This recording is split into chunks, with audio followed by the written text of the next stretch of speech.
y vamos a saludar al diputado que nos visita en la tarde de hoy, otro diputado que nos visita aquí en el análisis, el diputado José Luis Esper. ¿Cómo le va? Hola, ¿qué tal? Muy buenas tardes. Muy bien. Bueno, ¿de qué comisión viene? Ya que hay tantas comisiones. De Legislación General. Comenzó hoy una reunión informativa, del proyecto de ley de creación de un fondo para pagarle al Fondo Monetario Internacional. ¿Y qué dice? Me dijo la diputada Moró, que era la presidenta de la comisión, que el viernes vamos a saber cuándo se hace una reunión conjunta de la Comisión de Legislación General y de la de Presupuesto y Hacienda. Para ahí sí que haya debate sobre el proyecto. Hoy fue informativa. Sí. José Luis, ¿qué dice Avanza Libertad respecto a esta posibilidad de crear un fondo para pagarle al fondo? Ese proyecto disparate que viene del Senado. Es un gran disparate, un delirio. Me da vergüenza que el Senado haya aprobado este delirio. Ojalá que desde diputado no salga esto. La deuda con el fondo es una deuda del Estado, que suplanta la deuda que el Estado tomó con los privados cuando los privados decidieron abandonar la Argentina allá por mediados de 2018, cuando tuvimos la última crisis grande. Bueno, después vino el 2019, pero esa deuda que arranca con el fondo ahí es una deuda del Estado. ¿Qué tiene que ver los privados?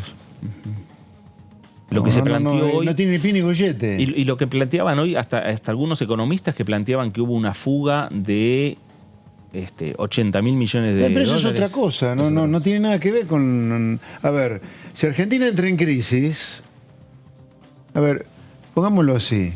Pongámonos como inversores de un país en el cual lo vemos que se va a una crisis. ¿No vamos a sacar la plata? ¿La vamos a dejar ahí, que quede enterrada y perder los ahorros invertidos? ¿Por qué no nos vamos a llevar la plata? Además está mal hablar de fuga. Uno pone la plata en un país, cuando no le gusta más ese país, se va. ¿Qué fuga? Sea argentino, marciano, holandés o brasilero. Primero está mal usado el concepto de fuga. Vos pones la plata donde querés y la sacás cuando querés. Está perfecto eso. Yo ni siquiera incluso creo que la palabra fuga merite con el dinero negro, porque con el nivel de imposición que hay en la Argentina, yo la evasión la declararía un derecho humano directamente. Sí, y sé lo que digo, soy diputado de la Nación, pero considero que a estos niveles de delirio al cual la clase política ha llevado a la gente a que sea una esclava directamente del Estado, sí, ¿cómo no te van a evadir?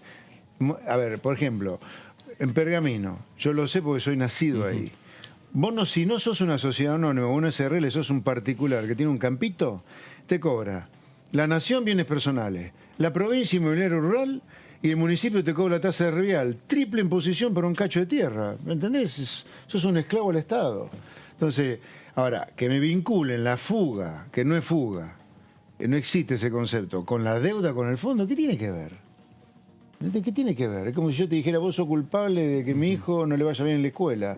Che, pero yo te entrevisté en Diputados TV. Pero, viste, la verdad que no me sentí cómodo, no cuidé a mi hijo, entonces por eso mi hijo no le va bien en la escuela. Un delirio esto. ¿Cómo la deuda con el fondo, que una deuda pública, tiene que ver los privados? Yo no.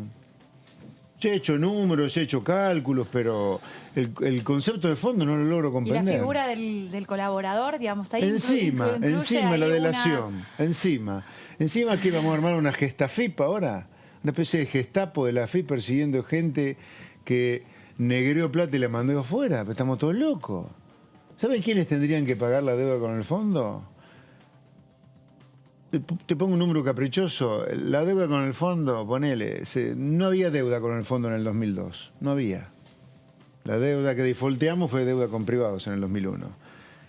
En los últimos 20 años yo agregaría a todos los presidentes, diputados, senadores, funcionarios públicos, gobernadores, todos los que aprobaron presupuesto con déficit, que fueron los que hicieron volar la deuda, que entró en crisis, motivo por el cual después necesitamos al fondo, a ellos se les haría pagar la deuda. ¿Qué privados? Pero además hay un montón de inequidades, porque se te puede volver muy en contra esto, porque estableces una diferenciación entre el que tiene la plata afuera y el que tiene la plata adentro. Vos como acreedor de Argentina, ¿por qué se le crea un fondo para pagarle al fondo y vos como acreedor de Argentina, que tenés un bono de la deuda emitida por el Tesoro argentino, no te crean un fondo para pagarte a vos, ¿no?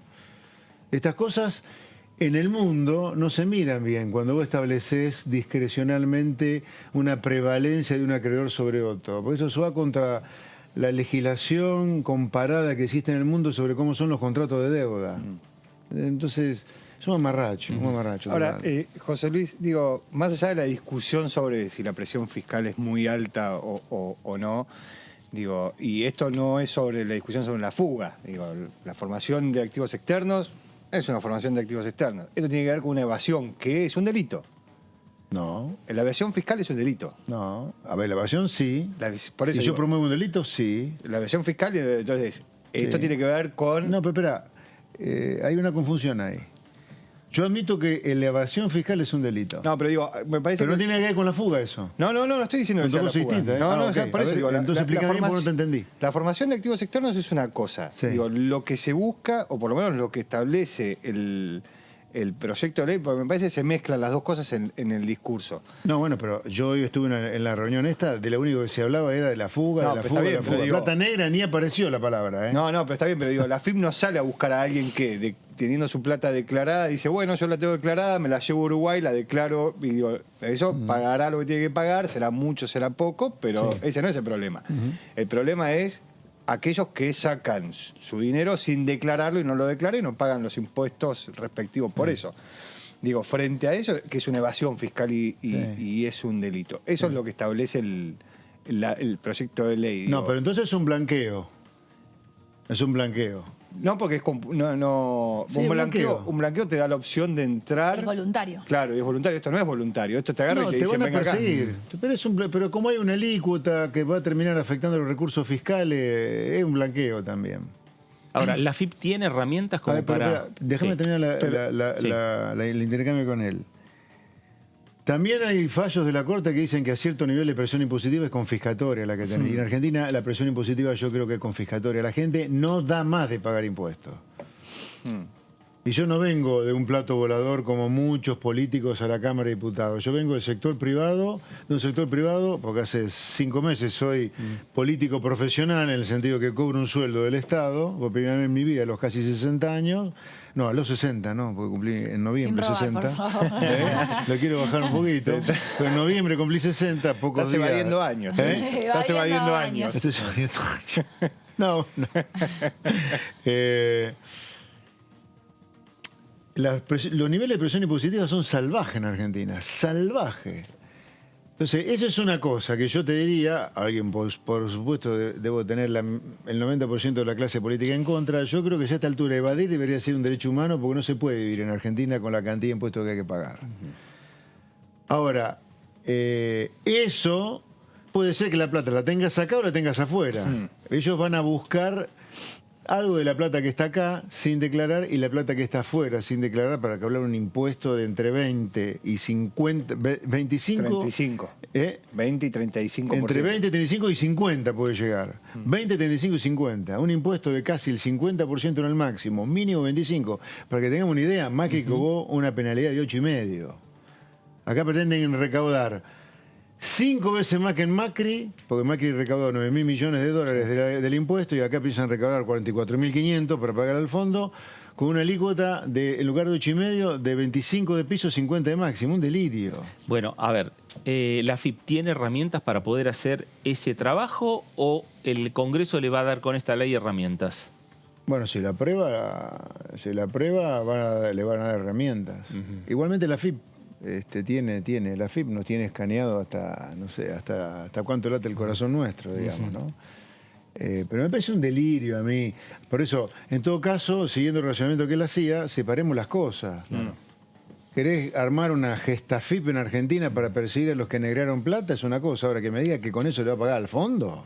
Es un delirio, es un problema del fondo, una deuda pública, deuda del Estado, en la cual tienen que ver los funcionarios que escriben presupuestos deficitarios y los diputados y senadores que sancionan presupuestos deficitarios. Ese fue el argumento por el cual nosotros de Avanza Libertad votamos en contra del presupuesto 2022, porque tenía un agujero fiscal fenomenal. No, basta de déficit, se acabó lo de... ¿Quieren que se acabe con la deuda? No hay político que no putee contra la deuda. Bueno, hay que acabar con el déficit para eso. Ahora, vincular el pago de la deuda al fondo con el dinero negro es un delirio.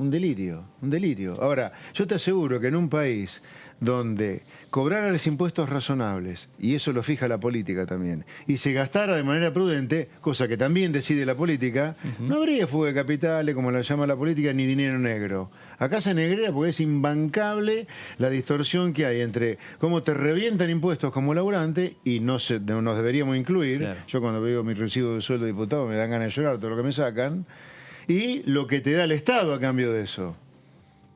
Si todo funcionara como Diputados TV, pero ¿sabes qué? El Estado argentino sería un violín. Pues este canal es excelente, los muchachos son bárbaros, laburan bárbaro en la consola ustedes, pero ya sabemos que el Estado es más Aerolíneas Argentinas que Diputados TV, para poner niveles de eficiencia. Entonces la gente no es onza, me revientan impuestos, no me dan nada. La gente, los chicos no van a la escuela, Gran Buenos Aires, no tienen clase porque no hay gas. No es que no tienen clase porque estaba Baradel no, cuando no está Baradel cortando las clases, no tienen clase porque no hay gas. Cuando Kicillof acaba de mandar a planta permanente a 15.000 tipos, que van a costar 12.000 millones de pesos anuales, vos tenés 11.000 escuelas sin gas y no hay clase. Entonces, con 1 millón de pesos por escuela, 11.000 escuelas, Kicillof, en lugar de gastar 12.000 millones de pesos en amigotes de él, seguramente, que está incorporando el Estado, que solucionen los problemas de las escuelas para que los chicos tengan clase. Otro tema, otro drama, la inseguridad en el conurbano. ¿Viste? La gente no es tonta. Me reventás impuestos y me matan por la calle como si fuera un bicho. ¿Viste? Entonces, no tiene nada que ver el dinero negro con las deudas con el fondo. Y este conjunto es perverso. Los senadores que lo sancionaron, los diputados que lo defienden, me las quieren vincular. No tiene nada que ver una cosa con la otra. Te repito, es como si yo adjudicara los problemas de educación de mi hijo a una entrevista áspera acá, suponete. Claro. ¿Qué tiene que ver una cosa con la otra? Diputado, ¿qué opinión le merece este tema del compra argentino y esta posibilidad de dar preferencia a pymes, a empresas de origen nacional para las compras del Estado? Me parece mal. Me parece mal. Acá lo que importa es el consumidor, es la gente de a pie, la gente de laburo. Porque esto de que se le dé preferencia, porque van a cobrar más caro seguramente, a la empresa local versus a la extranjera, alguien la paga. No es que es gratis esto. ¿Por qué no compiten todos para darle un mejor precio al Estado en lugar de que el Estado le dé preferencia a los locales? Pero no va por ahí a una reactivación, a una... Es que la reactivación insuflada del Estado, el Estado son impuestos, alguien está pagando que haya un compra nacional, no es que sale gratis. Porque vos querés que pensemos en el contribuyente, o sea, en la gente de laburo, pongamos a competir a las empresas nacionales con las extranjeras, pero pongámosla en condiciones de igualdad, devaluar para que puedan competir con las extranjeras, baja el impuesto para que puedan competir con las extranjeras. Acá estamos siempre evitando hacer las reformas necesarias para que nuestras empresas puedan, por ejemplo, competir con el mundo. ¿Por qué no las hacemos? ¿Por qué no hacemos una reforma del Estado que achique el Estado, elimine el déficit, elimine la inflación, permita bajar impuestos, hacer una reforma laboral para que bajen los costos laborales y nuestras empresas puedan competir con las empresas del resto del mundo? En lugar de esto, darle un curro. El curro de que yo, Estado, prefiero comprarte a vos, empresa nacional, en lugar de la extranjera. Yo creo que hay otra manera de pensar las cosas, que como la piensan los países donde la gente vive bien, que es que compitan en igualdad de condiciones. Ahora, generemos para nuestras pymes, nuestras empresas, las mismas condiciones que tienen las empresas en países civilizados. Ahora, hagamos la reforma en lugar de los parches, ese es mi punto. Pero digo, en el proceso, vos tenés un entramado económico en donde las pymes son las que generan más trabajo en un país como la Argentina. Digo, las pymes en un país como la Argentina, donde no tienen acceso al crédito, les cuesta mucho llevar la carpeta a los bancos, para que los bancos... Enorme. Por eso, digo, les den un crédito del sector privado. Digo, el rol del sector público puede ser, bueno, yo te bajo impuestos, pero también te doy la preferencia para incentivarte a que sigas trabajando, que sigas haciendo... Mi punto es que hemos probado mucho esto ya. Es como decir, probemos con el control de precios para bajar la inflación. Para mí son cosas que ya fracasaron. Me parece que no estamos con la mejor buena fe probablemente, ¿no? Engañando que estas cosas van a funcionar alguna vez sin cambiar las cosas de fondo que tenemos que cambiar. Yo creo que con una pyme, por ejemplo, me parece que es tan demoledor los costos laborales que tienen que pagar, las mafias sindicales que tienen que soportar, tener que, por ejemplo, una pyme chiquitita así tiene que respetar el convenio colectivo que firmó una grande. A ver, un taller mecánico en Famaillá, en provincia de Tucumán, de 5 personas, tiene que respetar el convenio colectivo que firmó Esmata con la Volkswagen en Pacheco. Eso para mí, para la pyme, es mucho más perjudicial que las 3 empanadas que le estás dando favoreciéndola con el compra nacional. Ese es mi punto. Mi punto. ¿Me entendés? Mi punto es que por darle ese parche te vas a quedar en el parche y nunca vas a atacar el otro problema. Ese es mi punto. José Luis, gracias por visitarnos. Un placer. Gracias a ustedes. El diputado José Luis Esper, diputado de Avanza Libertad por la provincia de Buenos Aires. Y hablamos de los debates y hablamos de